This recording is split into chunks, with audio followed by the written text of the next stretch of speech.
Okay, so today I'm going to be showing you a great little warm-up using paradiddle, double paradiddle and triple paradiddle. And I'll show you, I'll share with you some ideas that I play and things that you can do where you're moving this around the drums and adding in some feet and just making, you know, some regularly pretty boring rudiments a little bit more interesting so that you can practice them in some different ways. This also lends itself to being able to play fills and other things with these rudiments, which in my opinion is the point of doing the rudiments in the first place. So to start off with, we're going to be focusing on the paradiddle, double paradiddle, triple paradiddle. So I'm going to take you through these. It doesn't really matter. This video is not aimed at a specific level of drummer. So whatever level you're at, if you're a beginner, you'll be able to, you know, understand what's going on here and break them down in the way that I'm doing. I'll be running them at, I think, 100 BPM, but you can slow it down, do your own thing with it. Like I always say, get it on the pad or get it on the snare, get it under your hands so that you're not thinking too hard about the pattern. Once you're on autopilot, then start to move it around and do some stuff. I'll give you some ideas. You can copy what I'm doing, but just remember, it's about creating your own thing with it. So use what I'm doing as a basis to then develop things and move limbs around to different positions and totally make it your own. You can do that. That's one of the awesome things about playing this instrument. All right, so to start off with, paradiddle. A basic paradiddle is just the sticking right, left, right, left, left. So it goes like this: right, left, right, left, left, right, left, right, left. So that's your basic paradiddle.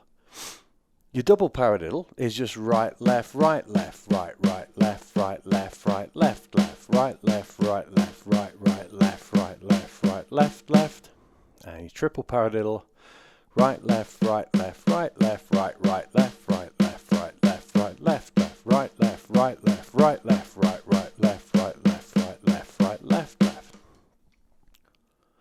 So the thing about the paradiddle is it kind of sounds like what it is. So when we use the word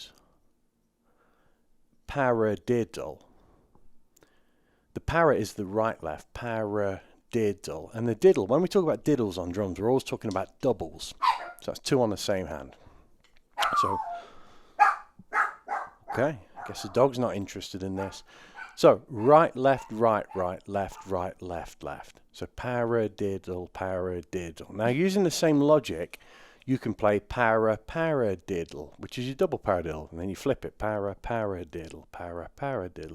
And yeah, you guessed it, the triplet one, paradiddle.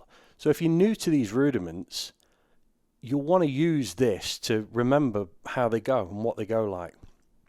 But like I said before you move it on to the next step, you really need to get these under your hands. If you're trying to say this in your head and move these around and add the feet and all this stuff, absolute nightmare. You don't want to do that. You want to get to the point where they're all on autopilot so you can just play them without even thinking about it. And then once you're there, you're free to move around. And it's not going to be stressful because, you know, let's face it, practice can be challenging and it can be something that's monotonous, and the odd few students love it, you know, when they're really into practice. Me, not so much. So I have practiced lots in my life as a drummer, and I've needed to, but it's been out of necessity to be able to do something with rather than practice for practice's sake. So I'm all about trying to work a little bit smarter rather than a little bit harder. So it's about developing a strategy by which you get the most out of the time that you do put into it. So that's where I'm kind of going with this getting under your hands thing. It's a recurring theme in my lessons, as you'll come to know if you don't already. Okay, so let's move on. I'm going to show you some stuff that we can do with this. I'll pop a click on at 100 BPM, and I'm going to play these in sequence. Now, I'm going to play 4 paradiddles, 4 double paradiddles, 4 triple paradiddles, and then I'll repeat it. It's going to go like this.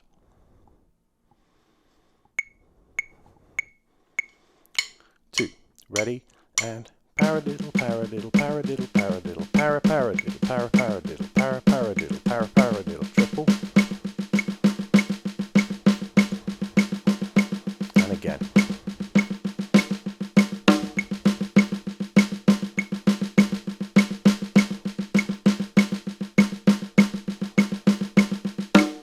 Okay, so that was twice through the whole sequence. You'll notice I am accenting a little bit on the pa part of the paradiddle. Paradiddle, paradiddle, paradiddle. And again, that's something deliberate. It adds a little bit more flow for me. I like the way it feels. And the reason I'm accenting that is because where the accents lie, I'm going to start doing other things. I'm going to add feet in. I'm going to move the hands to different positions on the drums. Now that accent provides not just a momentum, but it provides a reference point for me, so that I know where to move. And if I'm playing this thing really fast, etc., I can't do that and think about all those strokes. It has to be automatic, which is going back to the getting it under your hands thing, and the accents. I can track the accents as I'm playing it, so I can then move limbs to other parts of the drums, do things like this, for example.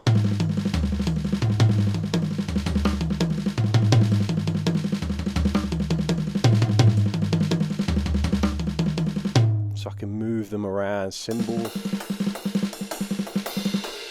or whatever it is that I want to do with these things. So let me show you a few of these little warm-up sequences that you can do. Use them as a jumping off point to do your thing with. So first of all, bringing the accents out, I would get this going on the snare drum, just like we did, 100 BPM, get it moving. That's a decent speed, you've got some momentum. And then I would move the accents to different drums. So the first one I would do is, let's forget the second tom for now, we'll play floor tom and first tom. So the first thing I would do is this. So that's my paradiddle, paradiddle, paradiddle, parad, or right, left, right, right, left, right, left, left, right, left, right, right. So I'm getting that thing going, just building a little bit of momentum. Same with the double. On the double paradiddle, we had the two accents, para, paradiddle, para.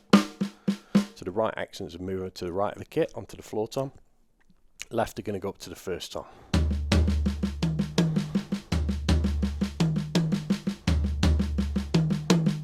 A little faster.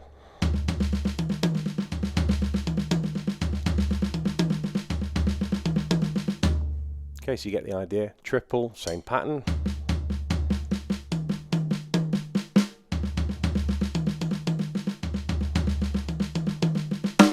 Okay, so I'm going to stick the click on at 100. If you're at your drums, feel free to join in with me if you want to. If not, do some air drumming, whatever. Stick your hands on your knees, play it like that, whatever works for you. Okay, I'm going to run the same kind of sequence. So we're going to add these floor toms in. So we're going to play 4 paradiddles, 4 double paradiddles, 4 triple paradiddles, and then we'll repeat. So it's going to go like this. 1, 2, ready, and...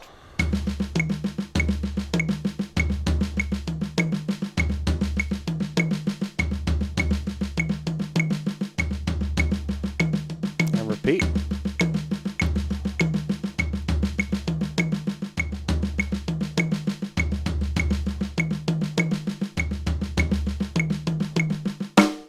All right.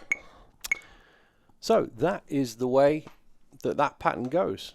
So now we've got that basic thing down. We're going to look at moving same formation, same sequence, but we're going to run the hands on the cymbals. Now I've got 2 crash cymbals on my kit. If you haven't got 2 crash cymbals, feel free to put your right hand on the ride cymbal, left hand on the crash, or whatever, whatever works for your configuration. All right. Here we go. So I'm going to just move, as I say, to the cymbals. Do exactly the same thing. We'll run it the same way. 4 paradiddles, 4 doubles, 4 triples, repeat, stop. Whoops, I'm pressing wrong stuff here. You see what happens when I haven't got my glasses on? All kinds of trouble. Here we go. 1, 2, ready, and...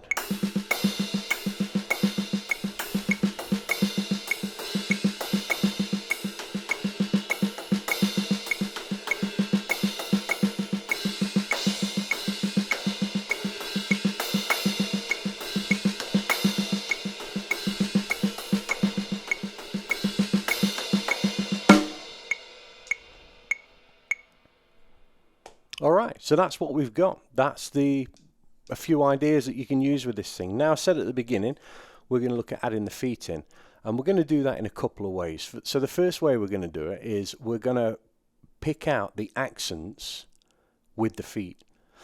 So we're going to use the same hands. So the same hands that the accents on, I should say, that the same foot's going to be playing. So when I do the two right accents, or the one right accent, or whatever, I'm going to do that on the foot. Probably easier to show you rather than try and explain this one. So it's going to go like this.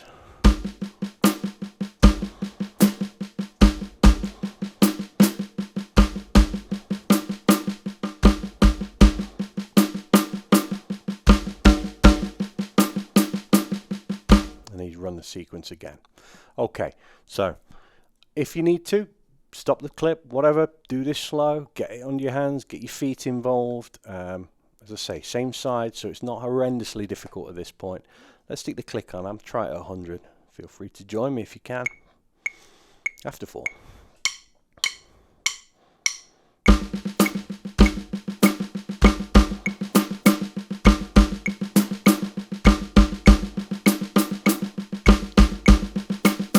And again.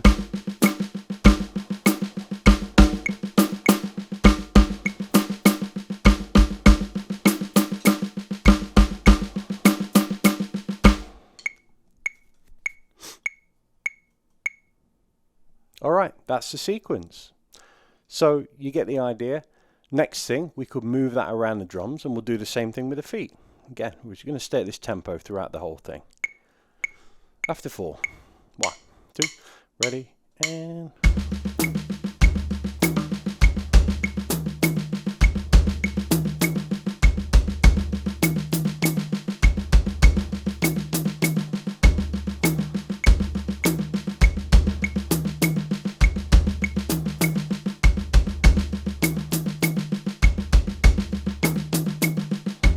Okay, same thing. Cymbals this time, we're bringing them in. Feet are doing the same thing after 4. 2, ready, and... Okay, that wasn't what I intended to do. So it's not. So the right's following the right, left's following the left. Let's try again. Ready, and...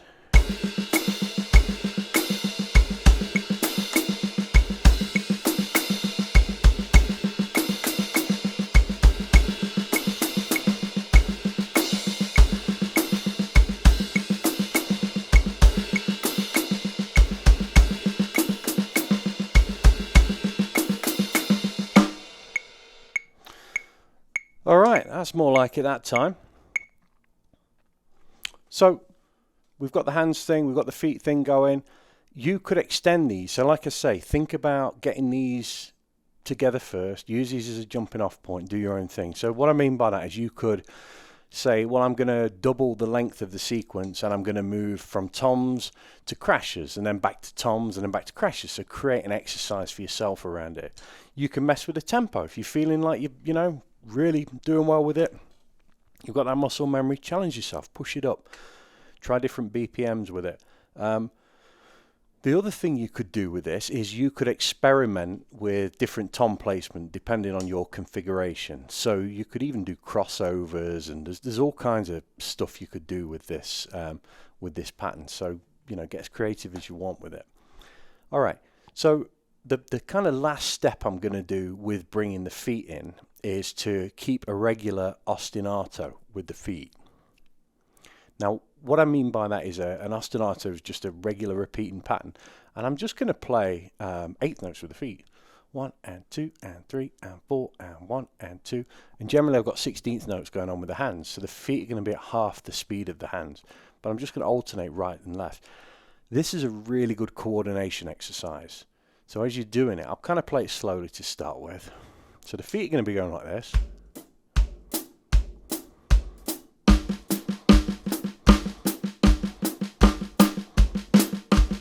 Now for you double bass drummers out there, you could do this with 2 kicks and just try and, you know, keep your bass drum nice and smooth as you're doing it.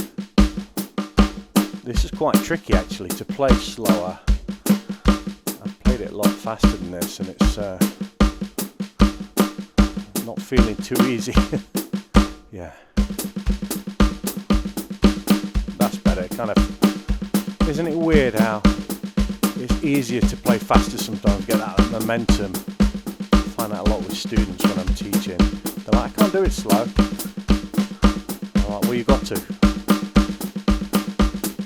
because the band might be playing it slow, so it's really important that you practice everything at bunches of tempos. Get the control as well, which you get at a slower speed, so it can be challenging. Should do a video on that at some point, I think, because everyone thinks fast is harder, especially when they sing.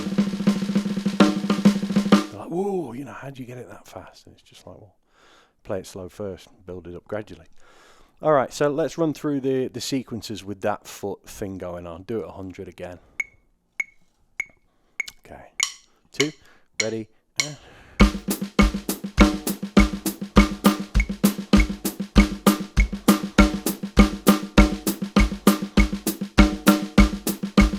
and again.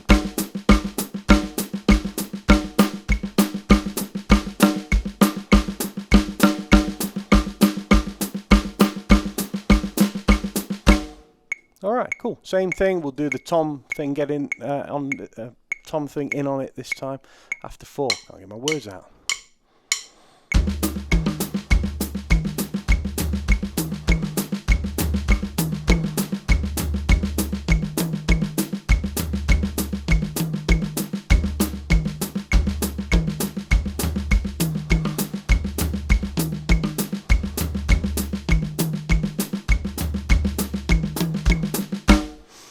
All right. Finally, cymbal thing, same thing. Just bringing them crashes in.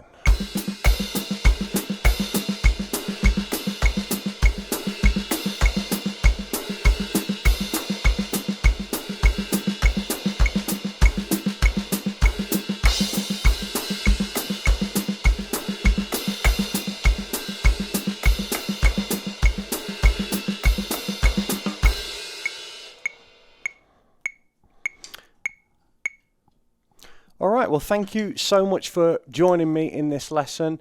I mentioned before in the other videos that this is not a new channel, but it is new to do instructional stuff on it, and I'm going to be doing lots more. So I hope you're enjoying what we've got so far. Check out the other videos.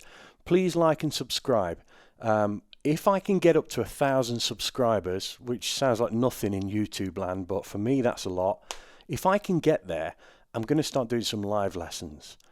I really like the one-on-one thing. That's why these clips are not going to be like highly edited. If there's mistakes, they're staying in. I want to create that live feel, like you're getting a one-on-one lesson, like you would if you came to see me and had a lesson. So if I can get to 1,000 subscribers, I'm then able to access the live stream functionality on YouTube. And that'll be perfect, because not only can I do lessons live stream, and I'll do them on a more regular basis, I can respond to you and your comments and questions and feedback as it's happening and tweak what I'm doing. And, you know, we can jump in, we can do some really random stuff. I'll come on for a session, you know, you can throw some stuff at me. We'll work it together. So, yeah, please, if you liked it, please subscribe. And I will see you in the next video. Cheers.